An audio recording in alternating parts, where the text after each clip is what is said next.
Good evening, folks. Welcome to another edition of Curveball Convos with your boys at Carolina Curveball here with an early weekend preview because of Easter weekend. We have 18 series starting tomorrow on Thursday. More to come. We got a funky schedule. We got 5 games. We got 5 games on 4 games. Excuse me, on Sunday. 1 game on Monday as Clemson takes on Santa Clara in California. So a funky week. So it's a funky week for us here too at Carolina Curveball. And speaking of funky, talk about a crazy midweek slate last night, late into the night.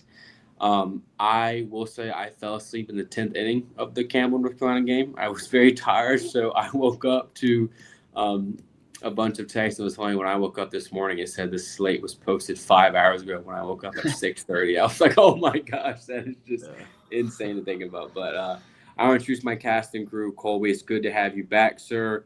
Braxton, Reed, myself, Kaysen. We'll start with Colby. How's it going, sir? And what's going on in Raleigh, sir? Besides Justin Gainey. Yeah, going good. 7 L's in a row for the Pack. Not playing good ball right now. Hopefully they turn around soon. Braxton, how's it going, sir?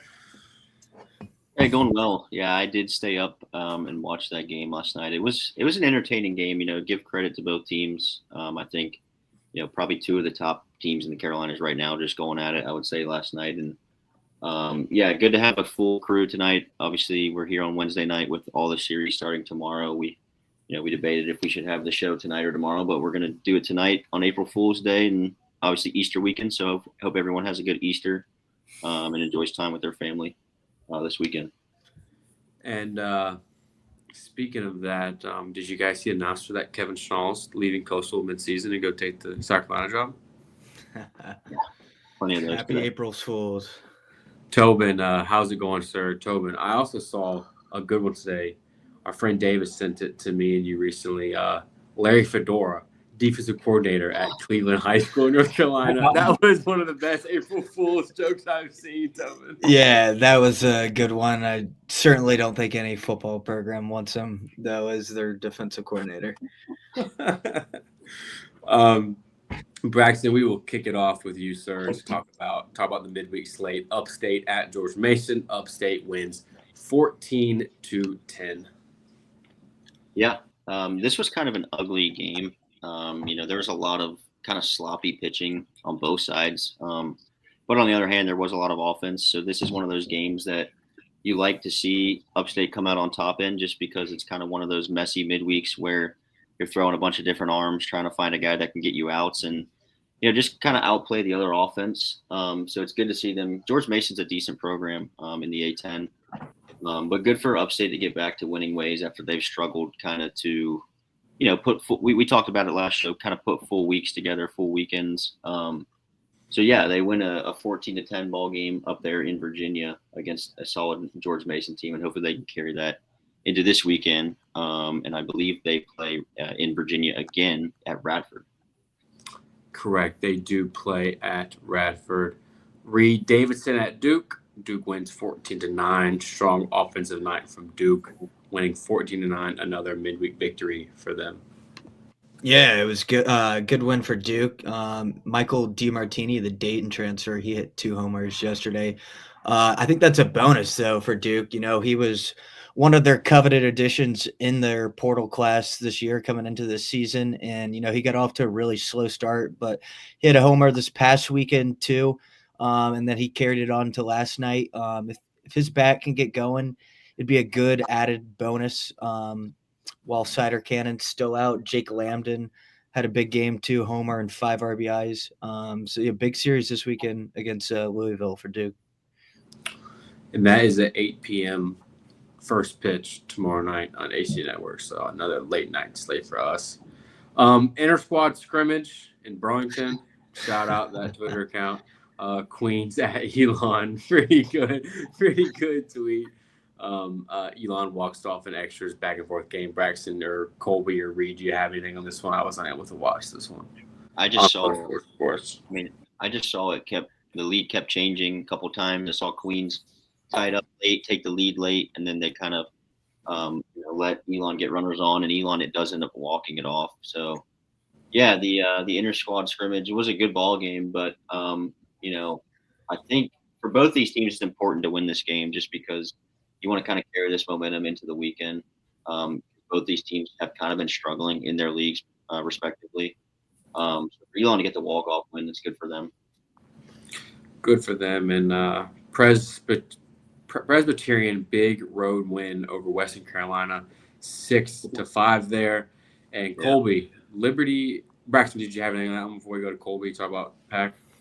I was impressed. I was pleasantly surprised and impressed with Presbyterian. They kind of jumped on Western early. And Western's one of those teams that has been really, really good to start the year, but they've kind of hit a little bit of a skid here, dropping. I think that they dropped last midweek to Asheville, who's kind of a team that they expect to beat, and they drop another one here at home against another team they should beat in Presbyterian. So one to watch for sure because they got to go to Winthrop this weekend. That's a big kind of interconference matchup there series, and Western needs to kind of get out of this funk and start playing better baseball. I think if they want to do what I set out for them to do at the beginning of the season, which was win the SoCon in one of my bold predictions. So hopefully they can get out of it, but good, got to give Presbyterian credit going on the road there to Cullowhee and getting a midweek one run win.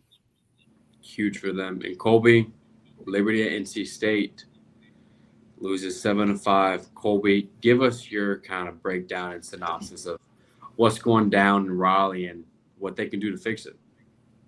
Yeah, I think it's as simple as the offense isn't doing anything. The only two players that have done anything the past couple of weeks is Rhett Johnson and Luke Nixon. The rest of the lineup has gone cold. McHugh hasn't been hitting. Head hasn't been hitting.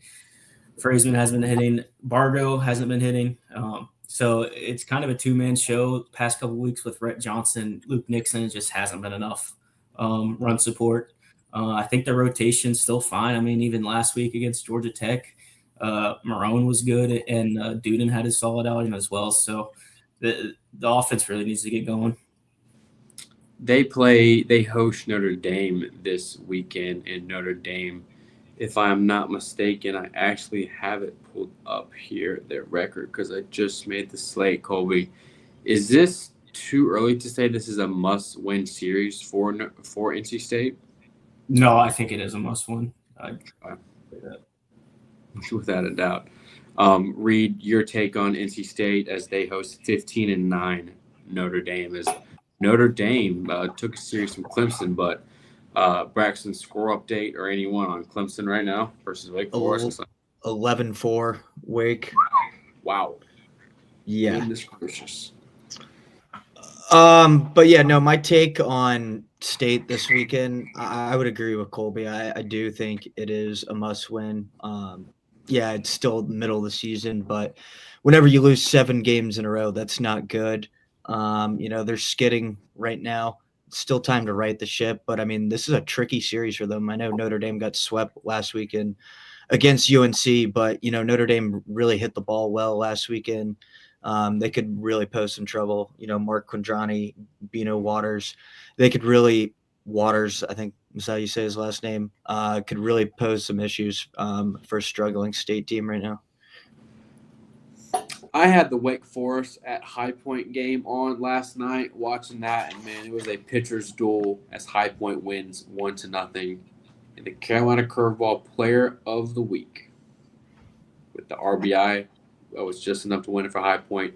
Huge win for High Point as Wake Forest is playing right now. Whew, what a turnaround for them. That is tough for sure. Wilmington at East Carolina. Reed, this was a very, very strange game. East Carolina wins 14-8. Grady Linehan is a really good baseball player. He's going to make a lot of money. But Reed, ECU up 8-1, and you kind of get the feeling that no lead is safe with what ECU has in the bullpen. And Wilmington comes back, but then ECU scores some more runs and gives them some insurance. But Reed, it was looking like the Pirates want to absolutely blow it there. Yeah, for a second there in the 8th, I was like, oh, God, here we go again. with the Pirates. Props though to Wilmington for making that a game after being down 8-1. But like you said, Grady Linehan was spectacular yesterday. 5 RBIs, a homer. He hit a rough patch there kind of a few weeks ago, was struggling, but he's really started to heat up, which is a good sign for ECU as they got Charlotte coming to town this weekend. Oh, yeah. Me and Mr. Gallimore making our trek down there to Greenville, the coveted Greenville, Tobin City on Saturday. Going to be a nice trip. Going to be a nice trip down to Tobin land. College of Charleston at Winthrop. College of Charleston, Brax, we posted on our story, biggest upset of Midweek Madness, and this is the one that you had. Reed, your Cougars defeated Winthrop. Braxton, I mean, Winthrop was on an absolute tear and then kind of hit a roadblock here. Yeah, definitely the most shocking result, I think I would say, of last night. For me, definitely. But that's baseball, right? Like, you're going to lose some games. I think Winthrop was really hot. They've won. I can't even remember the last time they lost. I think it was on that California trip, just one game. But, they've been winning a lot of baseball games, and sometimes you get punched in the mouth. And, Charleston, although they haven't played well this season, they're still a really talented ball club, a well-coached ball club. So really impressive for them to go into Founders Park and just kind of take it to Winthrop last night. They jumped on them real early. This game wasn't televised, but just kind of following it on the staff broadcast. Like, they jumped on them really early and just kept the pedal down and didn't even let Winthrop back in. And I thought maybe Winthrop could get back in it, but credit to Charleston. They really needed this win against a good Winthrop team as they try to kind of get hot in CAA play, because they're going to need to if they're going to want to make a run at this thing. I'll add, though, last night, sorry, Kaysen, but I'll add last night, Alex Acosta on Charleston was 5 for 6, 2 homers, 4 RBIs, and then Ethan Plyer, 2 for 4, a homer, and 3 RBIs. Much needed win for Charleston. Like Braxton said, I think they scored 6 runs in the first inning to immediately jump on them. Speaking of being hot, in CAA, North Carolina A&T is, what is that, 4-1 in their last 3 games. In the last 5. 4 of their last 5, 3-game winning streak, 16-6 win over Gardner Webb. Colby, over your Jim Chester-led bunch. Gardner Webb has now lost their they've lost their last A&T 5. last week, right? Yeah. A&T took it to them 2 weeks ago. Yeah. Colby, where does Jim Chester and the Bulldog go from here, sir? That's a good bad stretch they're on right now. They were hot to start off the year, but they have a winnable series upcoming this weekend at UNC Asheville. I think it's a good bounce back opportunity for Gardner Webb going into Asheville this weekend. I agree. I think I didn't pick A&T in the pick'em, but unfortunately, but nice win for A&T, as Braxton said, 4 of the last 5 on a bit of a heater. Asheville at App State. App State takes care of business 17-7. As Braxton, I think, noted here, App State had an 8-run inning after lightning delay and did not look back. Impressive there as they are heading into Sunbelt play. And Wofford at South Carolina. South Carolina 11-1, Reed. Dominant win for the Cox. Reed, your thoughts on the Cox win? A good win for them last night. I guess Tyler Beck was excited to play his former team last night. 4 for 5, I didn't think about that. a homer. Yeah, he's good. He is very good. Yeah, he's been one of the few bright spots for the South Carolina team. 4 for 5 last night, a homer and a couple RBIs. Will Craddock went yard too, had a big game at the plate. So much needed win for South Carolina. Maybe this will build some confidence for Monty Lee's crew. They've been playing better. Like I said on the show the other night ago, they've been playing better since Monty Lee's taken over. The results obviously haven't shown, but I mean, they've got a chance this weekend. Do they? I mean, do they? An opportunity. Let me say that. Opportunity this weekend against Texas. It'll be interesting to see that this weekend, how they come out. If they win the series versus Texas, we put them at number 1 in the power rankings. Sure. April Fools. It's April 1st, guy. Does anyone else have any thoughts on South Carolina? I will say that this win over Wofford, 11-1. I mean, Wofford is far from a bad from a mid-major program. A few years ago, they were a 40-win team every single year, and I think this can, as Reed said, it can catapult them with some confidence going into this weekend. I will say I have more confidence of them competing when getting a game for Texas with this 11-1 win over Wofford than I would if they would have lost or it would have been closer. Colby, your thoughts as they make the trek to Austin, which will be tough. Yeah, it's going to be tough there. Also, I think Texas is the ugliest field in the country, so that's Yes. another obstacle that Carolina will have to overcome. Yeah, it's going to be tough. I'd like to see them win one or even win the series. Don't like Texas, don't like their field. Yeah. Hey, I respect it. Braxton, do you have anything?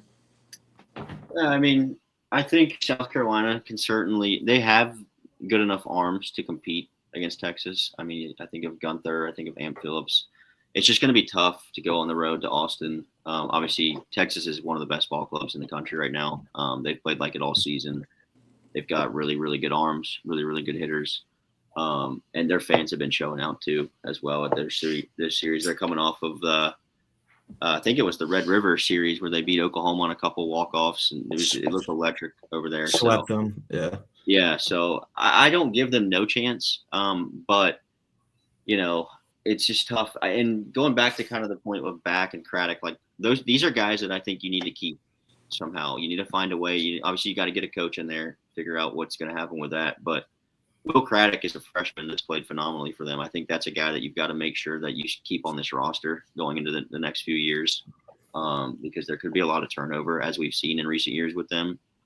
So yeah, that's just kind of a point I wanted to make with South Carolina. But a good win for them, just kind of shutting down Wofford last night.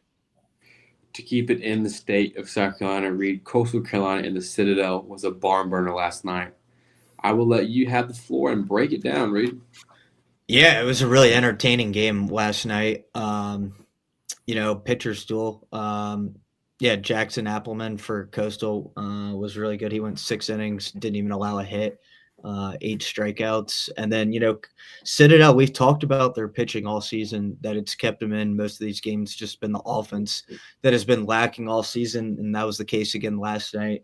Andrew Buffkin, 3 innings pitched, 0 hits, but he had 7 strikeouts. And then, I really thought Citadel was going to pull it out there. They were up 2-1 going into the 9th there. Coastal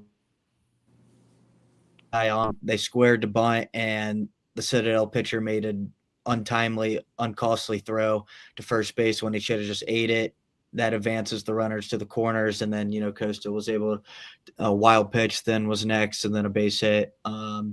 And then they weren't able to get anything going in the bottom of the 9th. But, I mean, Coastal continues its winning way. We'll see if they can continue their incredible Sunbelt streak this weekend. But, I mean, Citadel continues to impress me. I know the record doesn't show, but, I mean, they've fought against – I mean, they've played arguably one of the toughest schedules in the country, and they've played a lot of these teams very close.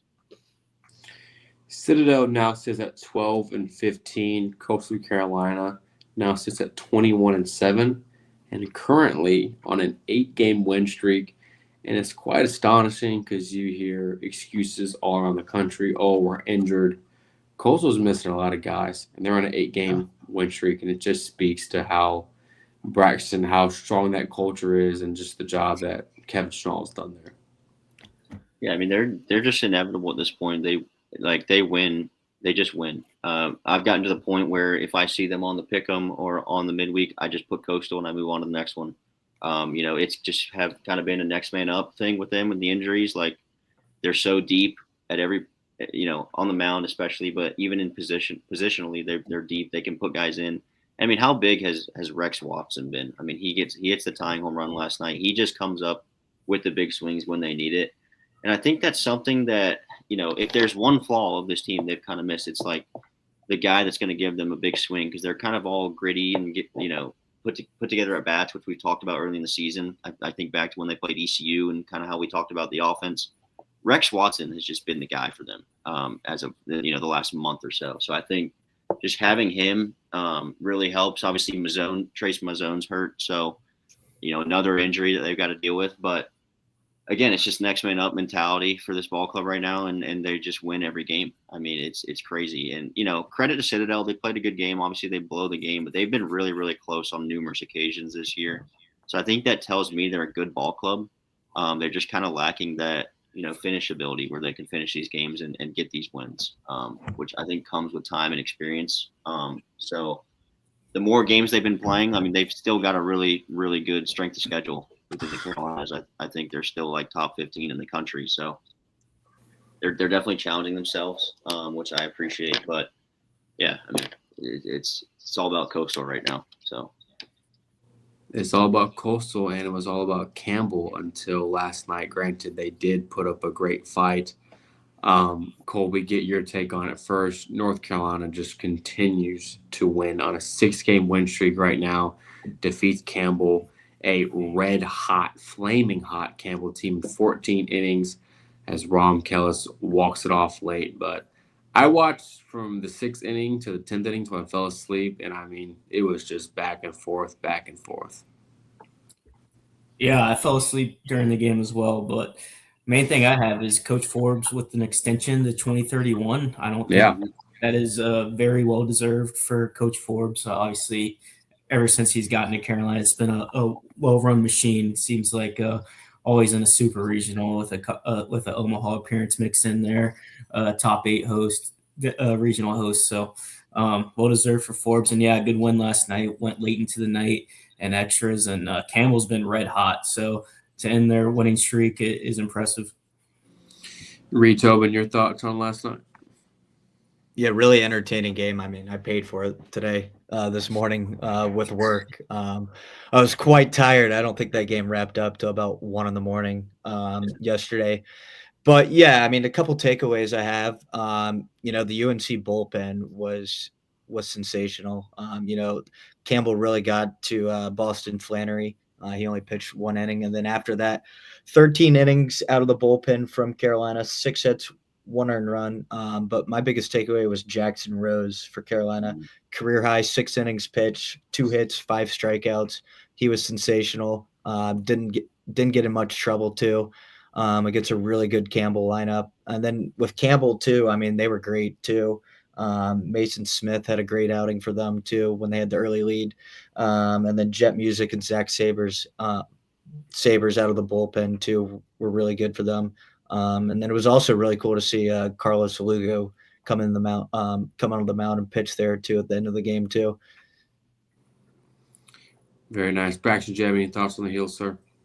Yeah, I mean, I think Reed hit all the points I really wanted to hit there. I like how you brought up Rose. I thought he was tremendous for Carolina. I think he went 6 innings, the most he's pitched. I mean, for a freshman left-hander, if there's a weakness in Carolina, it's the left-handed pitching. And to have him step up like that as a freshman is absolutely huge for Carolina.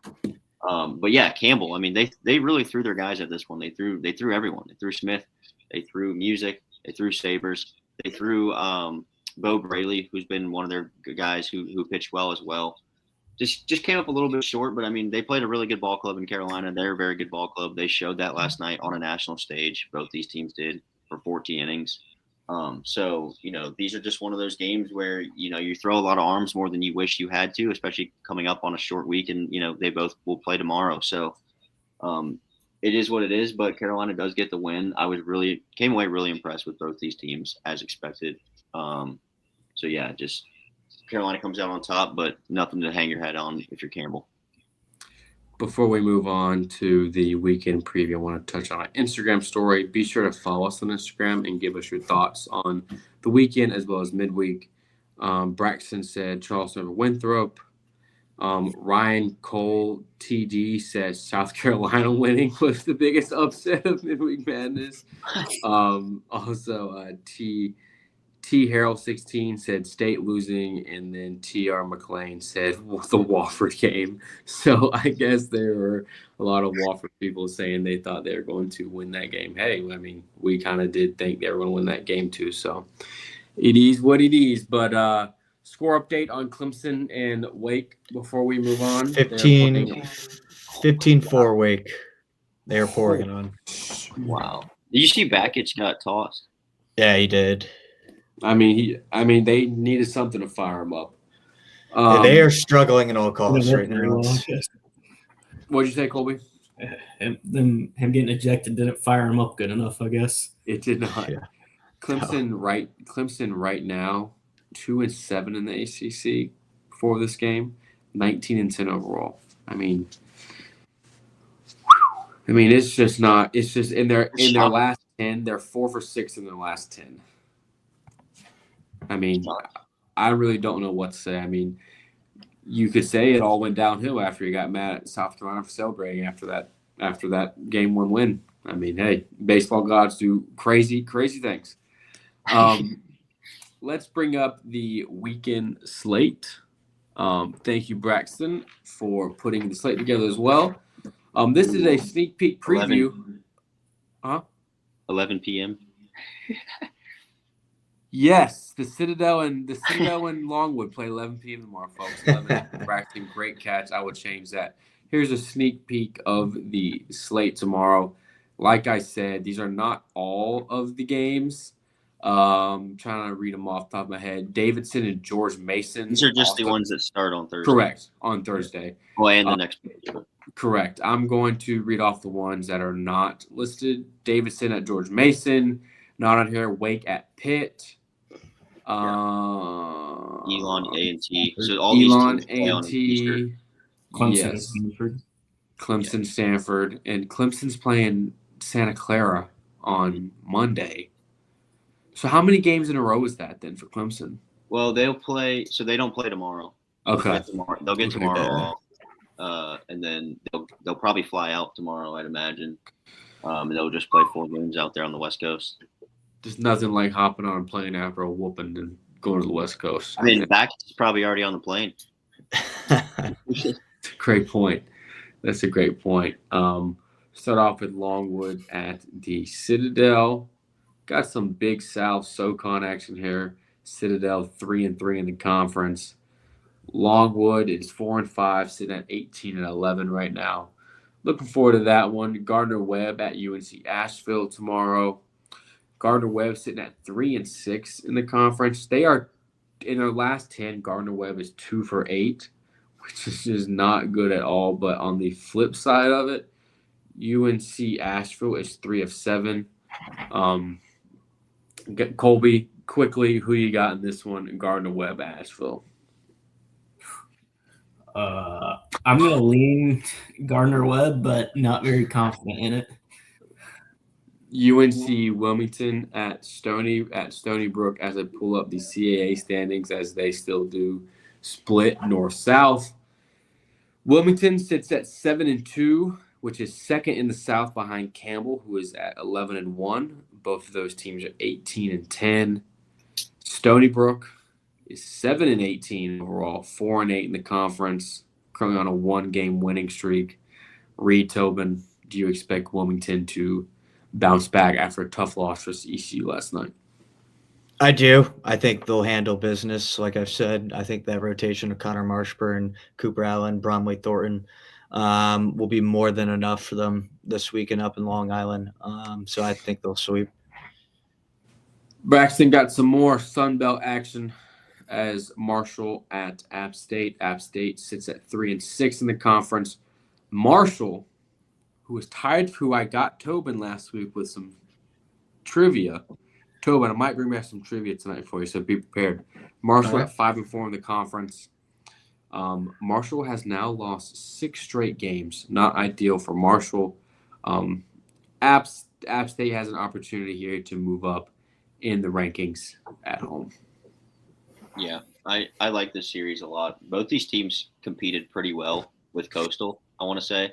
Both had Coastal at home and both competed well. So this will be an interesting series, kind of middle of the pack Sun Belt teams. I expect App to be able to get it done at home. Like I've mentioned in previous shows, I really like the way their crowd has been this year. They've been showing out the games, which has really helped them. And yeah, I mean, when you've got guys like Gage Peterson on the mound too, he's been winning a lot of ball games for them. So I this would be a good series though to watch if you got nothing else to watch. I like it. Shout out Gage Peterson for the follow as well.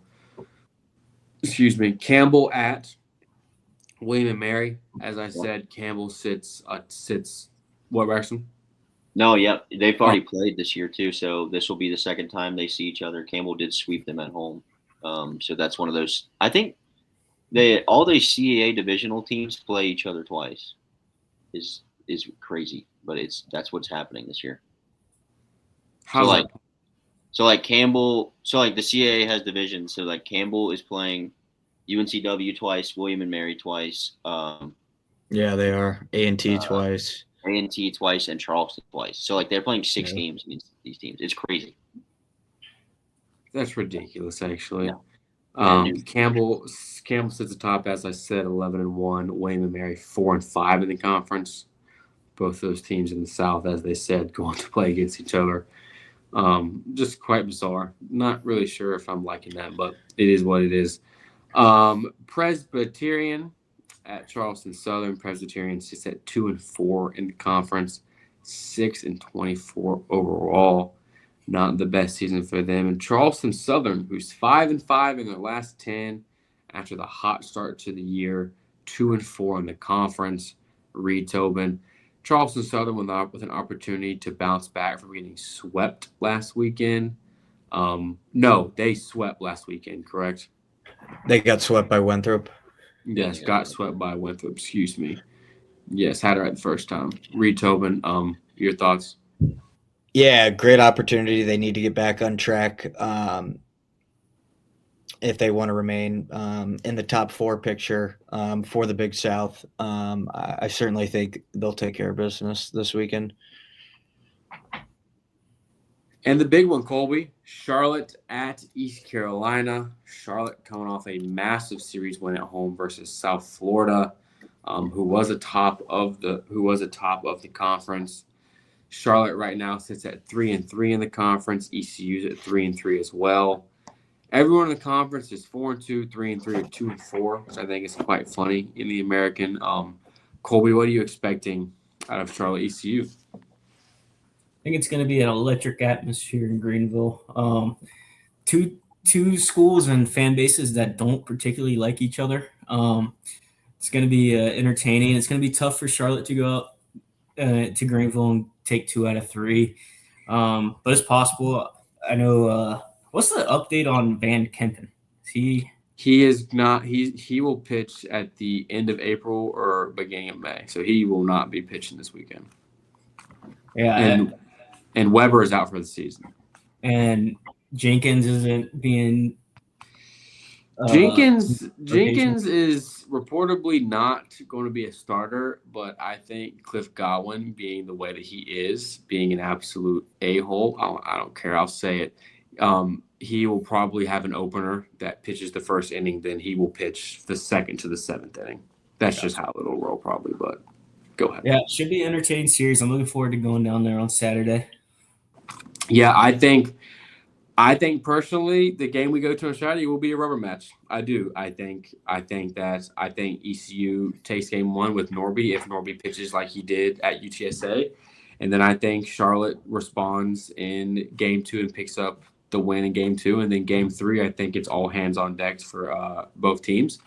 But Reed Tobin, just know if Jaden Winters on the mound for Charlotte, ECU is not touching him. ECU is going to get not a single hit off of him. He's throwing a no-hitter if he comes onto the mound. It's going to be a really entertaining series. Norby versus Eddie Cooper on Friday night should be really good. Cooper's been really good for Charlotte since he's taken over that Friday night role, sub-3 ERA. And then Norby obviously coming off his best start of the season. But the ECU rotation worries me for Friday, Saturday. I mean, besides Jenkins, who's going to come out of the bullpen, other than that, though, you don't really know what you're going to get from them. And then, with Charlotte, Adam Stanton, he's coming off a career outing last weekend against South Florida in that rubber match where he went 8 innings. So it's certainly going to be fascinating. Charlotte can really hit the ball, team average 317 on the season. Number 1 in the American. And this ECU lineup's been really inconsistent. So, a lot of key points to look forward to this weekend. Colby, you said that Winter has only pitched 6 innings this season, but I promise you he'll pitch 6 on this weekend, and he'll be an All-American candidate. He'll be a nomination for American Pitcher of the Week. Braxton, South Alabama at Coastal Carolina. South Alabama 5-4 in the conference. Coastal Carolina, as we know, has not lost a Sun Belt game since I was in college, it feels like. Braxton, do you see them dropping one here? I don't, but South Alabama, I remember they opened up against Upstate, so I was watching them kind of closely. That's the last time I've watched any South Alabama baseball, full transparency. But I remember they could swing it a little bit, so maybe they give Coastal a game here and snap the Sun Belt win streak. I mean, the next team to beat Coastal will certainly kind of make headlines, especially if it's in league play. But I don't see it happening here. I mean, they're at home. They're going to be comfortable. Should be a nice weekend for Coastal. I expect them to sweep, to be honest with you. Like I said, if it's Coastal on there, I'm putting them down to win and moving on to the next one. Yeah, that's a fantastic point. High Point at College of Charleston. Some more cross-conference play. Big South, CAA. High Point 7-2 in the Big South, 19-9 overall. Hold on. Am I reading this right? The record's wrong, I think. We got to fix it. Yeah, I think they're 19-9. Correct. Yes. And Charleston's definitely got more losses than that. Correct. Yes. Sorry. I forgot. Sorry. I apologize. But I'm reading off this. High Point's on a 9-game win streak right now. They're 9-1 of their last 10. Yeah. Wow. Yeah. On an absolute It's the Upstate series. They've been on an absolute tear off, especially offensively. I mean, I know they had the 1-0 game last night, but they found a way to win that one as well against Wake Forest. So they're really hot right now. And I'm actually really intrigued by this series for them to go down to Charleston and play a team who just, whooped up on Winthrop. So we'll see kind of how this one goes down there. Yeah, Landon Johnson's really gotten going too for High Point. After the monster year he had last year, kind of got off to a slow start this season, but he's been progressively heating up here over the past few weeks. And Reed, what does this mean for the Cougars? In the right towards the bottom half of the CAA at 5-7, 11-17 overall. Don't read the record on the screen. Reed, nice win in the midweek over Winthrop. So can this kind of propel them to have some momentum versus High Point at home? Yeah, you would hope so. Definitely Tuesday was their best performance of the season.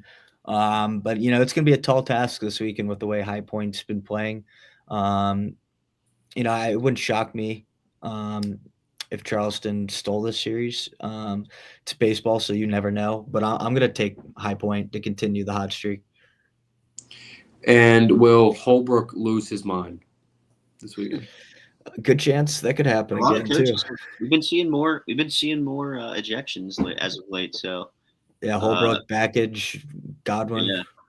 Yeah. Oh yeah. Colby, opportunity for NC State hosting Notre Dame, as we discussed earlier. Kind of give me your prediction this weekend and kind of how you think it will go versus how you want it to go. Yeah, how I think it will go. I think Notre Dame will win the series.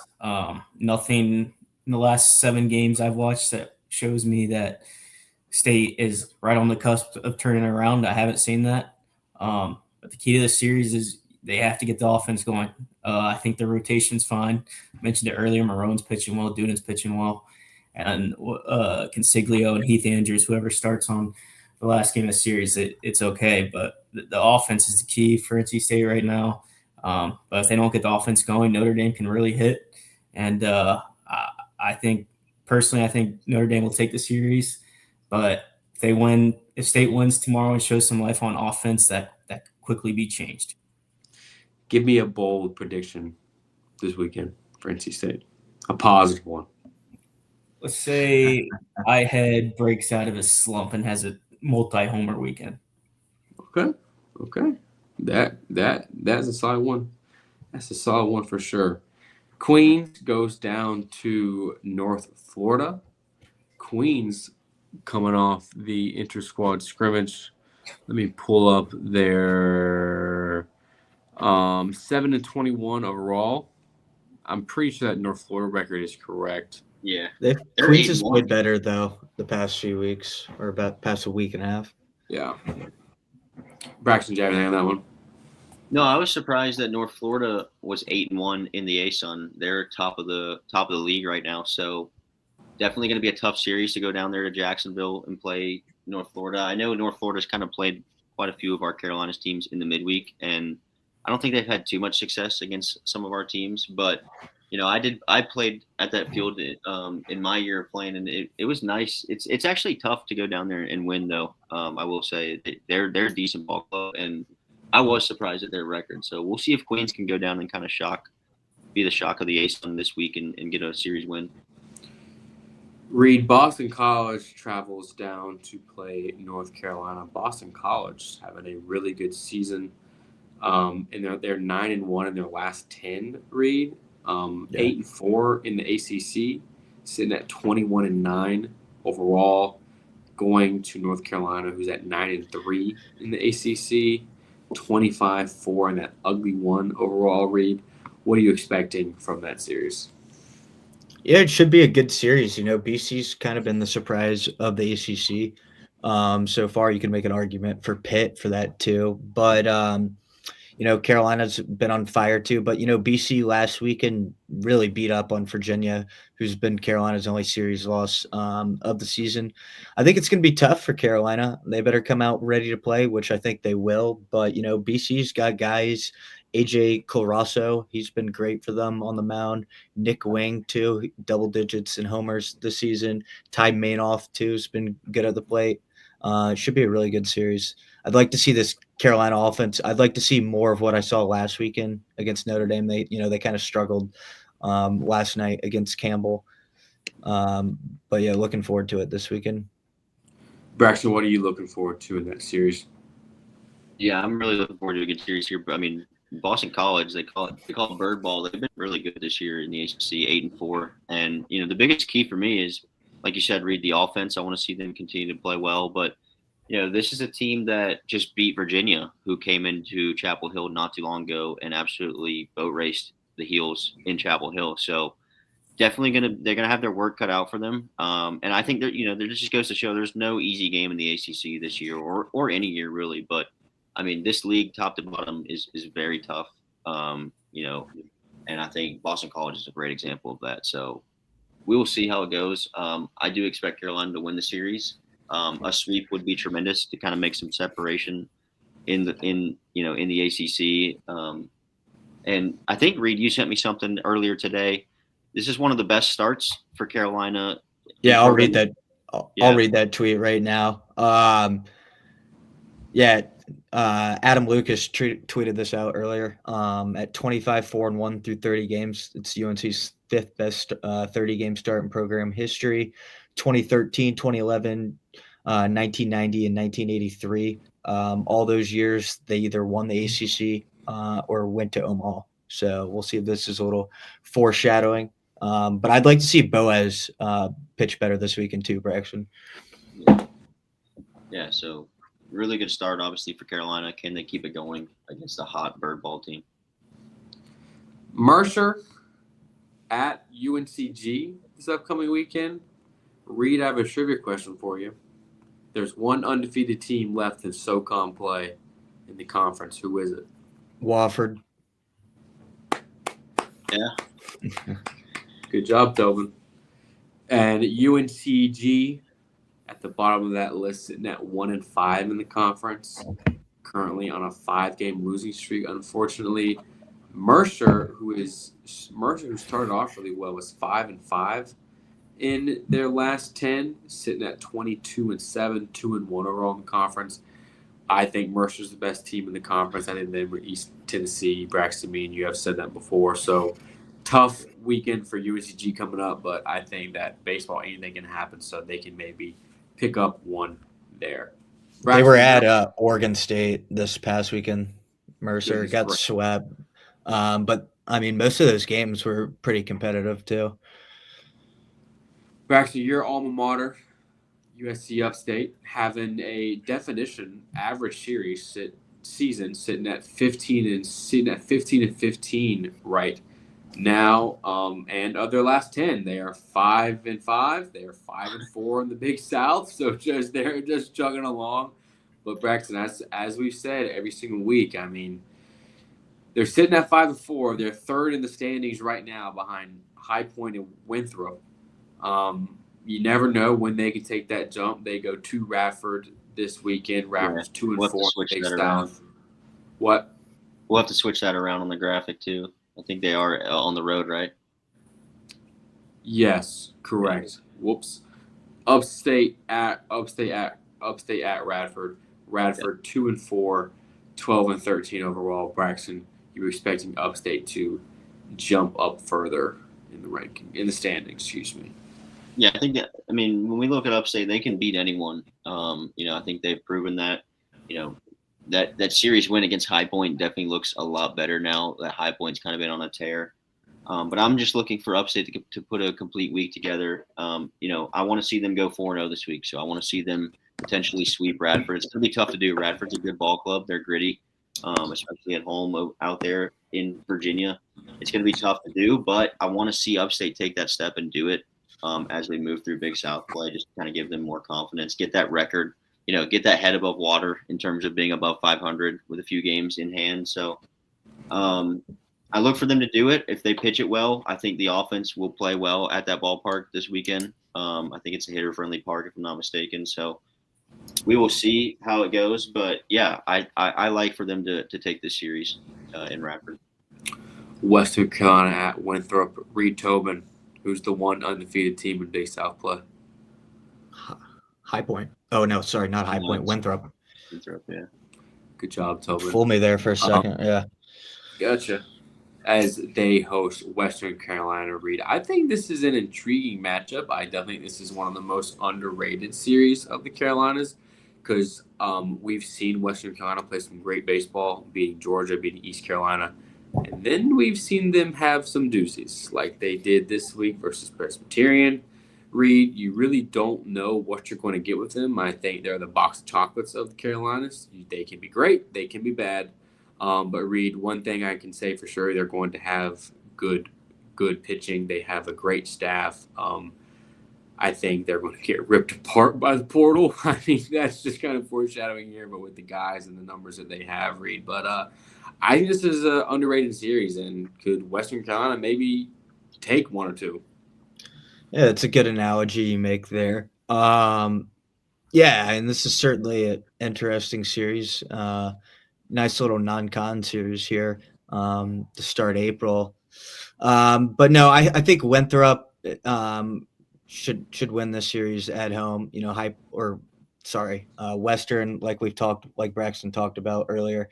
They've been struggling here over the past week and a half too. They need to get back on track, and I think it's going to be hard to come by this weekend.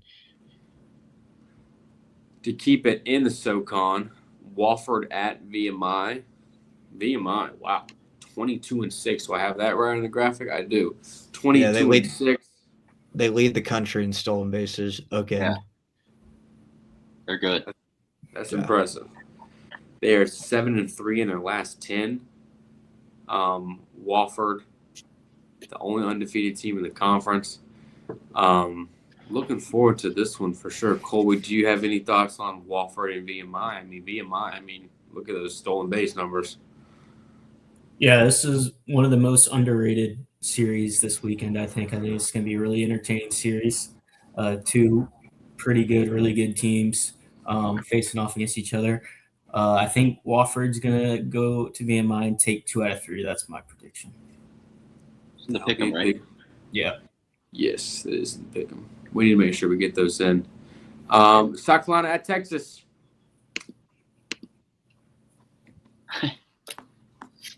Comments, concerns? South Carolina? A lot of concerns. Buckle up. They have buckle up. Going to be a late night for that one, 7 p.m. in Austin, 24-4. Colby, I know you'll be watching because you absolutely adore the field, so we'll be texting you for updates about that one. Is that 7 p.m. Central Time or our time? I think it's Eastern, and I think this one's actually on, like, the regular SEC network channel, or maybe it's tomorrow. Maybe it's Well, Whoops. One of the games this series is on SEC Network, not like the Plus or whatever. So South Carolina getting a little love, even though I think that's mostly due to them playing Texas. But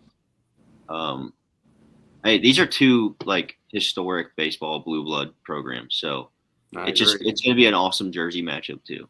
Oh yeah, it's gonna be absolutely sick, sick.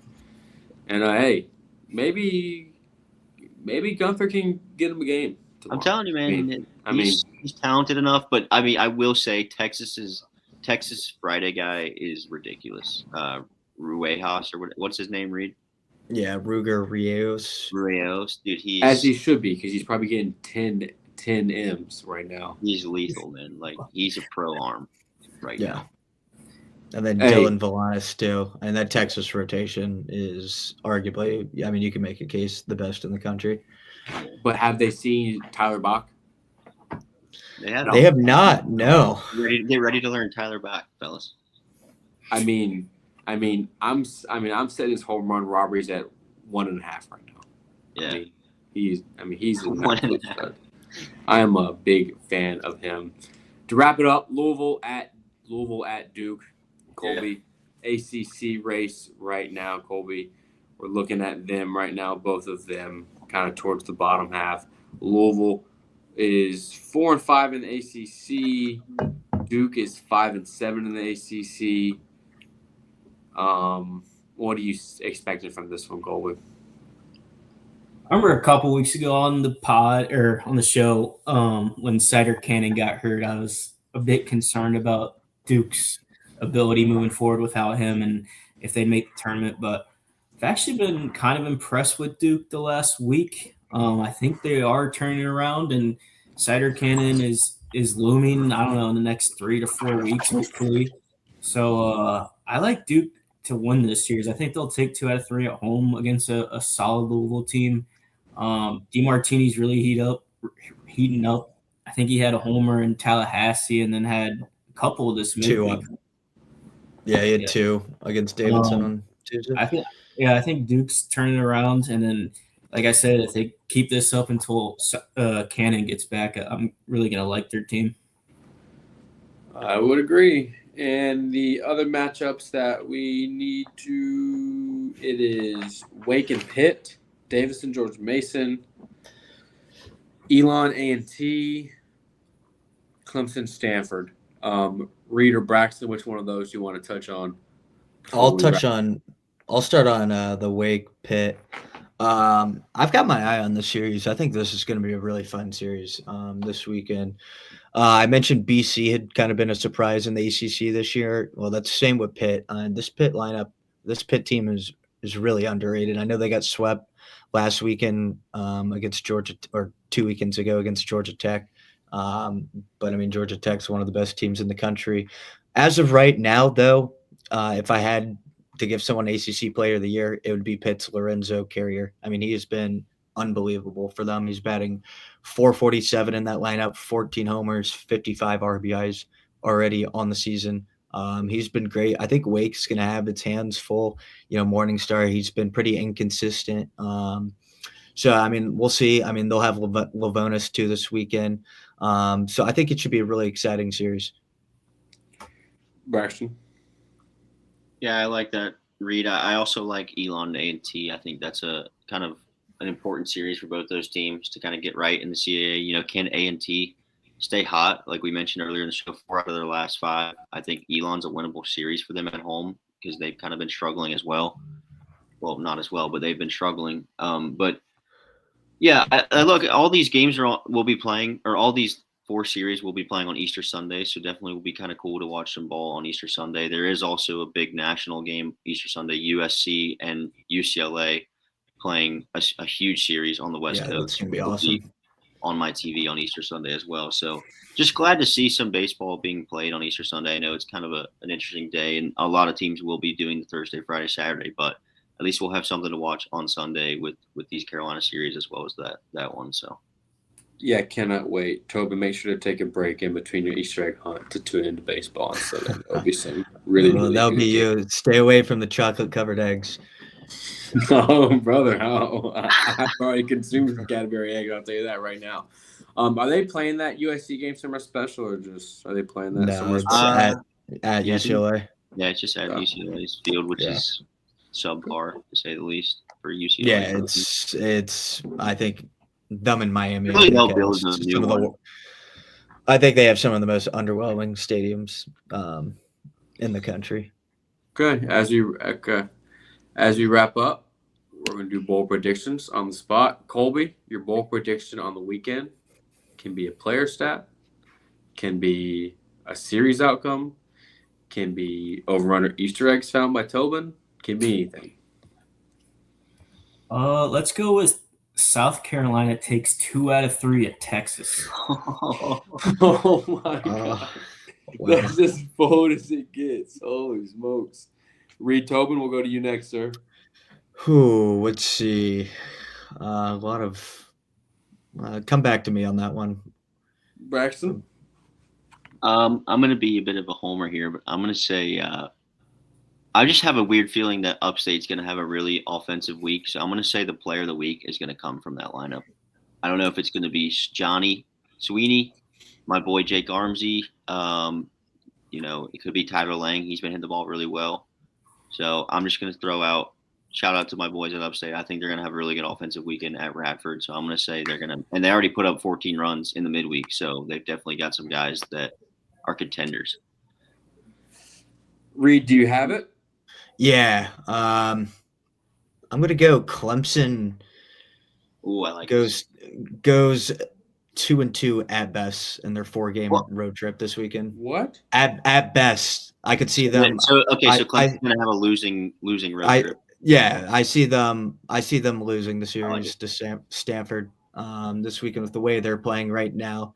The way Connect's been pitching. I mean, they got to get right quick before the season unravels.